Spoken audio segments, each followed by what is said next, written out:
So people often ask me, do you believe in God? Which I don't like that question. First of all, it's an attempt to box me in a sense. And the reason that it's an attempt to box me in is because the question is asked so that I can be firmly placed on one side of a binary argument. Jordan Peterson has built an empire selling Christianity to Christians who apparently forgot what Christianity actually requires. He's become the patron saint of intellectual Christianity without ever committing to being, actually Christian. It's the perfect academic grift, all the cultural street cred of being a religious traditionalist without any of the inconvenient beliefs that might make his secular fan base uncomfortable at dinner parties. But here's what nobody wants to acknowledge: Peterson isn't Christian. He's not even pretending to be Christian in any meaningful sense. He's doing something far more sophisticated and infinitely more dishonest. He's created Christian-flavored intellectual content for people who want to feel religious without the social awkwardness of actually believing in God. Peterson has mastered the art of theological performance art. He discusses Jesus the way wine critics discuss vintage Bordeaux, with profound reverence for the cultural significance while carefully avoiding any claims about whether the thing actually delivers what it promises. It's intellectual cowardice wrapped in sesquipedalian vocabulary and delivered with the unshakable confidence of someone who's never had to stake his reputation on a falsifiable claim about reality. Think of Peterson as Christianity's equivalent of non-alcoholic beer. It has the label, the marketing, even some of the taste, but it's missing the one ingredient that actually makes it the real thing. What actually makes someone Christian? Spoiler, it's not complicated. Before we dissect Peterson's elaborate theological interpretive dance, let's establish what Christianity actually requires. This isn't rocket science. Christians have been remarkably consistent about their membership requirements for roughly 2 millennia. Core requirement number 1: Christians believe specific things happened in actual history. Jesus was born of a virgin, performed miracles, died on a cross, and physically rose from the dead 3 days later. These aren't metaphors, symbols, or archetypal truths. They're historical claims that either happened or didn't happen in the same way the Battle of Hastings either happened or didn't happen. Christianity rises or falls on whether these events actually occurred in spacetime reality, not in the realm of psychological usefulness. Core requirement number 2: Christians believe Jesus is God incarnate, not a wise teacher, not a moral exemplar, not an archetypal figure representing human potential or the hero's journey. They believe he is literally God who became human. This isn't a negotiable point or something you can reinterpret symbolically without fundamentally changing what you're talking about. It's the central claim that separates Christianity from every other religion and philosophy. Core requirement number 3: Christians believe in personal salvation through faith in Jesus Christ. Not through psychological integration, not through methodological understanding, not through cultural participation in Christian narratives or joining a book club about biblical symbolism. They believe Jesus died for their sins and that accepting this sacrifice grants them eternal life. This requires actual belief, not appreciation for the story's therapeutic utility. Core requirement number 4: Christians believe in objective moral truth revealed by God. They don't believe morality is an evolved psychological adaptation that happens to align with ancient wisdom traditions. They believe God actually commanded certain behaviors and prohibited others, and that these commands remain binding regardless of cultural context, personal preference, or contemporary academic opinion. Now let's see how Peterson measures up to these basic requirements. Spoiler alert, he fails more spectacularly than New Coke. Peterson has turned theological evasion into high art. Watch him in any interview where he's pressed about his actual beliefs. He'll spend 20 minutes analyzing the psychological significance of resurrection narratives without ever saying whether he believes Jesus actually rose from the dead. I know that a lot of Christians are frustrated when they begin asking about Jesus. It's a real human being. It's someone who's physically crucified, by the Yes, a Romans. very different question. And then is seen as a physical entity by his disciples after he died. Yeah. So when somebody asks you, do you believe that that happened? You tend to still speak in terms of the psychological and the mythological. The truth of the matter is, with regard to the gospel accounts, that the mythological and the historical are inextricably cross-contaminated. Sure. There's no pulling out the historical Jesus. He'll discourse on the archetypal importance of virgin birth stories without committing to whether Mary was actually a virgin. It's the intellectual equivalent of a free card Monte game, lots of impressive hand movements that distract you from the fact that you're being hustled. Peterson's favorite dodge is treating theological questions as if they're asking about the wrong thing entirely. When someone asks, "Do you believe Jesus rose from the dead?" Peterson hears, "What is the psychological significance of resurrection mythology in the context of human archetypal patterns?" He's not answering the question. He's answering a completely different question that lets him sound profound while avoiding any actual commitment that could be fact-checked. This isn't intellectual sophistication, it's intellectual dishonesty with a PhD. Peterson knows exactly what these questions are asking, and he knows exactly why he's not answering them. He's trying to have it both ways, claim the authority of Christian wisdom while maintaining the flexibility of secular materialism. It's like claiming to be a vegetarian while exclusively eating chicken because, technically, birds aren't mammals. Peterson's discussions of Jesus are particularly revealing. He'll spend hours analyzing Christ as an archetypal figure, a symbol of individual responsibility, a mythological representation of the ideal human confronting chaos. What he won't do is say whether he believes Jesus is God. He treats the Son of God like a particularly interesting literary character, worthy of deep analysis and psychological respect, but not necessarily real in any sense that would require Peterson to actually change his life or admit he might be wrong about something. Real Christians don't analyze Jesus like he's a case study, they worship him. They don't find him psychologically useful, they find him personally transformative in ways that disrupt their comfortable intellectual frameworks. Peterson's relationship with Jesus is essentially academic. He's like a literature professor who can give brilliant lectures on Hamlet's psychological complexity without ever believing Shakespeare actually existed or that Danish princes have real feelings. Nothing exposes Peterson's non-Christianity more clearly than his handling of the resurrection.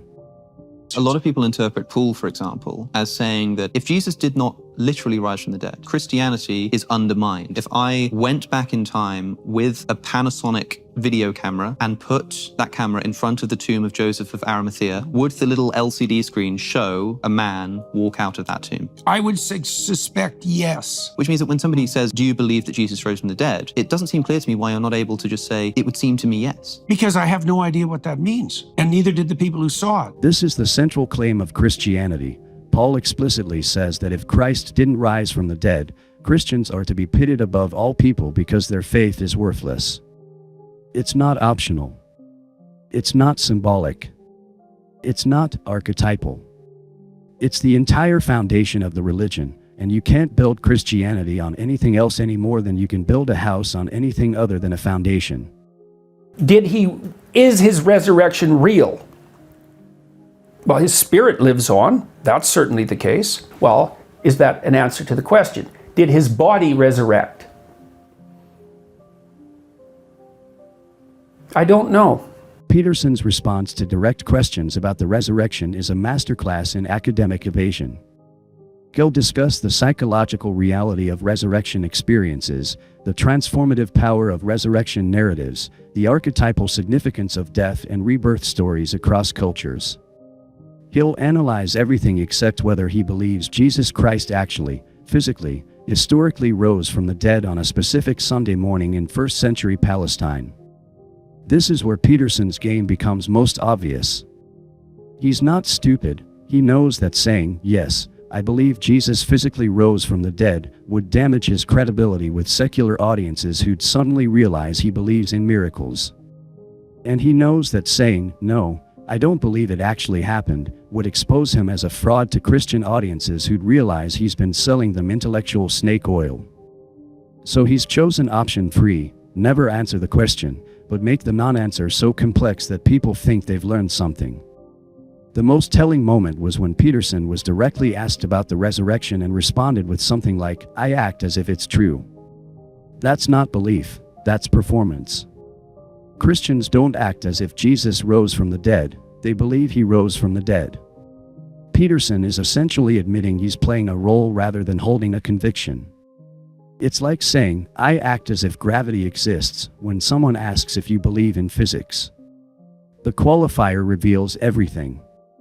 Peterson treats the resurrection the way a method actor treats their character's backstory. It's useful for getting into character and delivering a convincing performance, but you don't actually believe it happened.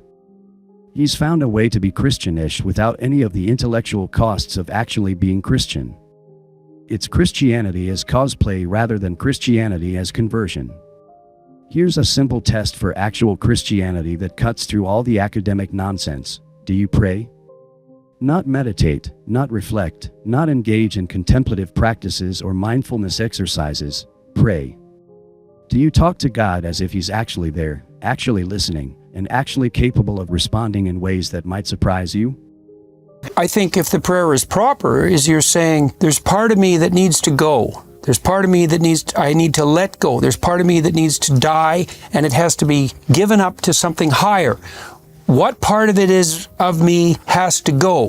And there's a contemplative aspect to that, and you look to the highest to help guide you in that. There's a discriminating spirit within you that can help separate the chaff from the wheat, and the offering up of the chaff is the sacrificial gesture, and so that can be transformed into prayer. Peterson has discussed prayer in his typical fashion, as a psychological practice, a form of self-reflection, a way of organizing thoughts and priorities. What he's never claimed is that he prays to an actual God who actually hears and responds to prayers. He treats prayer like a sophisticated form of therapy rather than communication with the divine. It's the difference between talking to your therapist and talking to your father. One is a professional service, the other is a relationship. Real Christians pray because they believe God exists and listens and sometimes says no in ways that are genuinely inconvenient. Peterson discusses prayer because he finds it psychologically beneficial, like meditation but with better cultural branding. The difference is massive. One requires belief in an actual deity who might have opinions that contradict your own, the other just requires belief in the therapeutic value of talking to yourself in a structured way. Peterson's approach to prayer perfectly encapsulates his entire relationship with Christianity. He's extracted all the psychological benefits while discarding all the theological commitments. It's Christianity as self-help rather than Christianity as surrender to divine authority. He's turned God into a life coach rather than recognizing God as Lord, and the difference between those two relationships is the difference between Christianity and therapy. Peterson loves talking about objective moral truth, but he's never willing to ground that truth in God's commands. Instead, he tries to derive moral truths from evolutionary psychology, archetypal patterns, and pragmatic considerations. He wants moral objectivity without moral authority, all the certainty of divine command theory without the inconvenience of actually believing in divine commands that might contradict his personal preferences. This is probably Peterson's most sophisticated deception. He sounds like he's defending traditional Christian morality, but he's actually defending evolutionary psychology dressed up in religious language. He's not saying, "This is wrong because God forbids it." He's saying, "This is wrong because it violates evolved psychological patterns that happen to align with traditional wisdom." It's like defending democracy by arguing that voting is good for your dopamine levels rather than because people deserve representation. Peterson has created a secular foundation for traditional conclusions. It's brilliant marketing. Conservative Christians hear someone defending their moral intuitions while secular audiences hear sophisticated evolutionary reasoning. Nobody notices that he's not actually making Christian arguments for Christian positions. He's made everyone happy by giving them what they want to hear while avoiding the actual source of moral authority that would make anyone uncomfortable. The problem is that evolutionary psychology can't actually ground objective morality any more than taste preferences can ground objective aesthetics. If our moral intuitions are just evolved adaptations, they're not objectively true, they're just useful for survival and reproduction. Peterson knows this, but he's hoping his audience doesn't think about it too carefully. He's built his entire moral philosophy on a foundation that can't support the weight of his conclusions. Christianity requires submission to divine authority. It's not a philosophy you can pick and choose from like items at a buffet. It's a relationship with God that demands obedience even when you don't understand or agree with the commands. Peterson has never demonstrated this kind of submission to anything except his own intellectual framework and perhaps his publisher's deadlines. Peterson treats Christianity like a philosophical system he can master rather than a divine relationship that masters him. He wants the wisdom without the worship, the insights without the surrender, the cultural authority without the personal submission.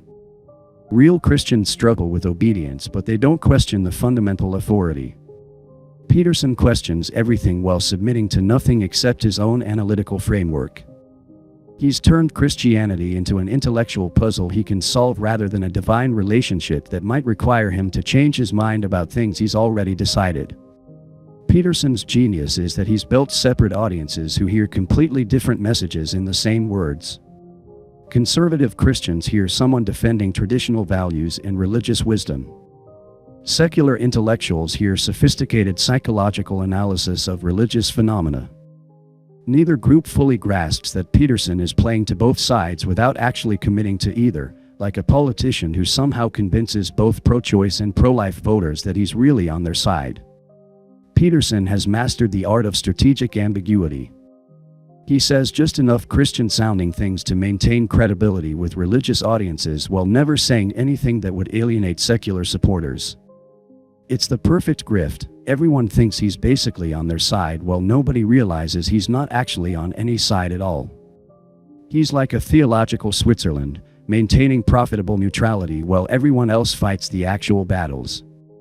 The Christians who defend Peterson don't seem to notice that he's never actually affirmed any core Christian doctrines.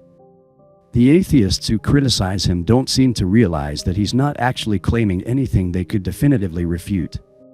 He's found the perfect middle ground of maximum influence with minimum commitment, like being a war correspondent who never actually visits the battlefield but gives really compelling reports from the hotel bar. What makes Peterson's theological evasion particularly frustrating is that it's completely unnecessary. Plenty of public intellectuals are openly Christian and maintain their credibility. Look at philosophers like Alvin Plantinga or historians like Tom Holland. Plenty of others are openly atheist and engage seriously with religious questions, like Daniel Dennett or Sam Harris. Peterson has chosen the coward's path of sounding religious without being religious, which satisfies no one except people who prefer confusion to clarity. Peterson could easily say, "I'm not Christian but I find Christian ideas psychologically useful," or "I'm exploring Christianity but haven't reached firm conclusions about its truth claims." Either position would be intellectually honest and allow for genuine dialogue. Instead, he's chosen to maintain deliberate ambiguity that misleads both his supporters and critics about his actual position. It's like being asked what your favorite color is and responding with a 20-minute lecture on the physics of light wavelengths. This intellectual dishonesty undermines everything else Peterson claims to stand for. How can you trust someone's commitment to truth-telling when they won't tell the truth about their own beliefs? How can you respect someone's intellectual courage when they won't take a clear position on the most important questions? Peterson has become the intellectual equivalent of a weather forecaster who always predicts partly cloudy with a chance of precipitation, technically not wrong, but not actually helpful. Peterson's entire approach to Christianity rests on the idea that religious beliefs are valuable because they're psychologically useful, not because they're true. This is a fundamental category error that reveals his secular materialist assumptions. Christians don't believe in God because it makes them feel better. They believe in God because they think God exists. The psychological benefits are a side effect, not the primary reason for belief. Peterson has essentially argued that Christianity is a sophisticated form of therapy that happens to use God language. This isn't Christianity, it's therapeutic deism at best. Real Christianity makes all sorts of claims about objective reality that might be inconvenient or psychologically uncomfortable but are believed anyway because they're thought to be true. Peterson wants the therapeutic benefits without the metaphysical commitments, which is like wanting to be married without believing your spouse actually exists. This approach turns Christianity into a kind of intellectual placebo. It works as long as you don't think too hard about whether it's actually true. But Christianity isn't supposed to be a placebo. It's supposed to be medicine, sometimes bitter, sometimes difficult to swallow, but ultimately curative because it corresponds to reality. Peterson has turned Christianity into a sugar pill that makes people feel better about their existing beliefs rather than a medicine that might actually change them. Then with regards to these other issues, the divinity of Christ, well, I would say the same problems with the question formulation obtain. What do you mean by divine? And also, what do you mean by Christ? These are very, very difficult questions. The deepest irony of Peterson's approach is that he's become everything he claims to oppose about postmodern thinking. He's created a system where truth is subordinated to utility, where objective claims are replaced by subjective interpretations, where meaning is constructed rather than discovered. He's turned Christianity into a text that can be deconstructed and reinterpreted according to contemporary psychological frameworks rather than a revelation that judges those frameworks.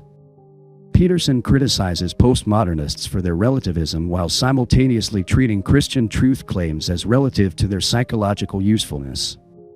He attacks academics for avoiding difficult questions while perfecting his own system of theological evasion.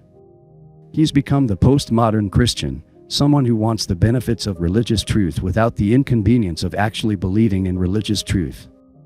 This isn't just intellectually inconsistent, it's a perfect demonstration of how postmodern thinking corrupts everything it touches, including its own critics.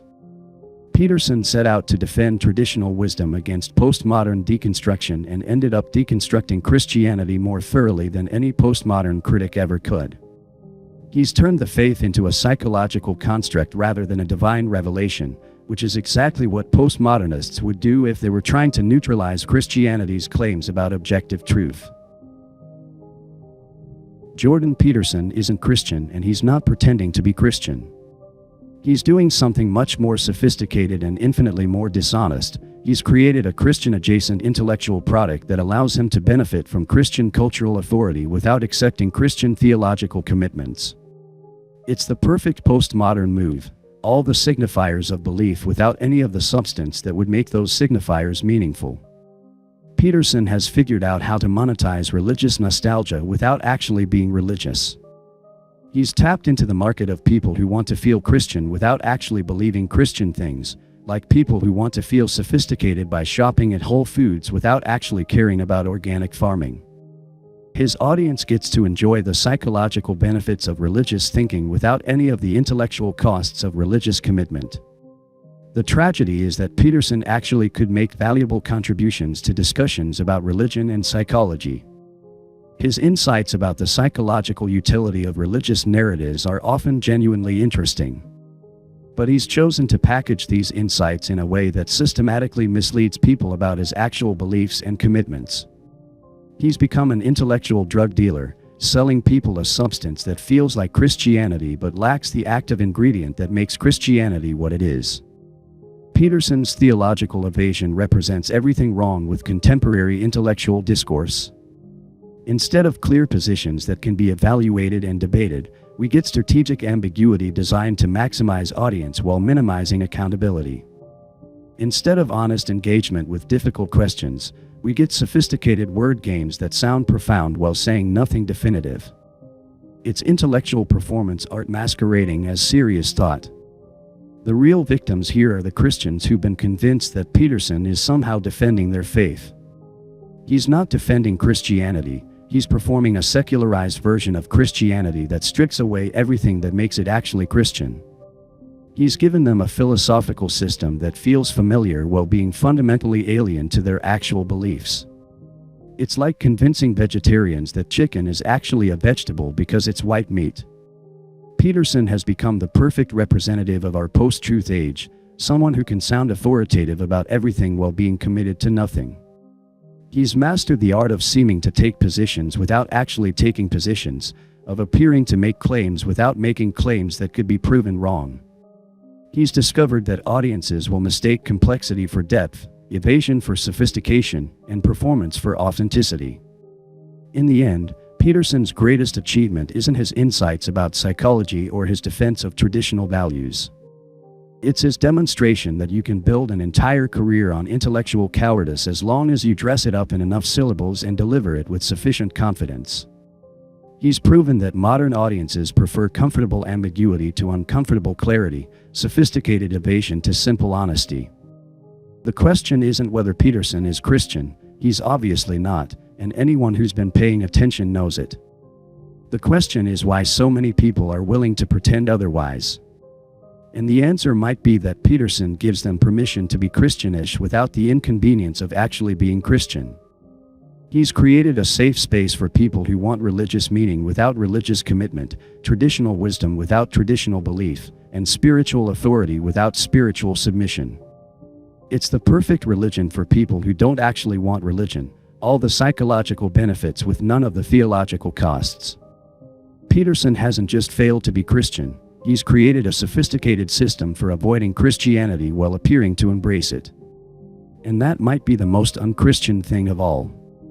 The ultimate irony is that Peterson's evasion has become so elaborate, so sophisticated, and so successful that it's actually more impressive than simple atheism would be. It takes real intellectual skill to sound this Christian while being this non-Christian. Peterson has achieved something remarkable. He's become the most influential Christian thinker who isn't actually Christian. It's like becoming the world's most successful vegetarian chef while secretly eating nothing but bacon. And perhaps that's the point. In an age where authenticity has become a marketing strategy and sincerity has become a performance, Peterson has mastered the art of being authentically inauthentic. He's not pretending to be something he's not. He's openly being something that doesn't actually exist. He's created a new category, the non-Christian Christian, the believing unbeliever, the faithful skeptic. It's postmodernism's greatest achievement, making contradiction so comfortable that nobody notices it's happening.